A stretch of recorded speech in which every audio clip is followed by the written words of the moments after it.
Каждый юрте необходимо гидрант выделить все 9 сельских поселений, кроме Яндри и Сай. Ушер Яндри долги уже. Мы с ними Богом почему ждаем еще. Единственное, пока работу провели Плива и Газиюрт. Речь идет об источниках наружного противопожарного водоснабжения в Назрановском районе. Кроме как в Плиево и Яндере, власти в остальных сельских поселениях до сих пор не позаботились о замене старых пожарных гидрантов. У чиновников свое оправдание на этот счет. Надо профинансировать замену этих гидрантов. Там я же не могу со своего кармана заменить эти гидранты. Надо, соответственно, выделить те средства для того, чтобы заменить эти гидранты. Чтобы установить новые гидранты, нужны не только средства, но специалист, который сделает работу качественно и в срок. Заместитель главы Назранского района поручил решить этот вопрос в кратчайшие сроки. В противном случае это грозит большими штрафами в дальнейшем.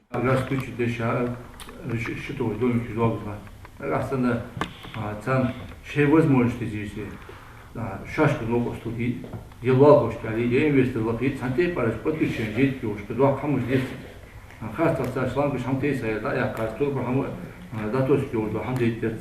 Старт отопительного сезона в Ингушетии не за горами. Жители массово включают газовое оборудование, но забывают проверить газовые плиты, водонагревательные колонки и счетчики на предмет исправности. Члены комиссии призывают глав администрации совместно с МЧС и газовой службой принять меры по обеспечению безопасности. К слову, обслуживание ВДГО обязаны проводить газовики при заключении договора, но эта работа не всегда выполняется. Договор заключить дячил от газовой службы согласовать. Газ плита проверить, где газовую колонку проверить, где чанала, краник проверить, где... Когда мы в прошлом году, вот, где Хашигульгов, Юсуф, МЧС, шин представители Жбар, один подъезд просто мы взяли, примерно половина квартир в этом подъезде была утечка газа, незначительная утечка газа в квартирах. Но холодцы с аппаратуры, с холодца незначительно, еле лахта же, она же там учёлась, только усиливается.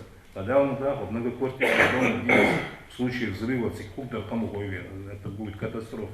Еще один вопрос на повестке – пожарная безопасность при эксплуатации цехов по производству кирпичей и пеплоблоков. Недавний случай в Икажево, когда на одном из таких предприятий произошел взрыв и погибло 3 человека, еще раз показывает, как важно соблюдать меры предосторожности на производственных объектах. Нами будут проводиться обходы, профилактическая работа с вручением памяток о мерах пожарной безопасности на объектах, где будут выявлены нарушения требований пожарной безопасности.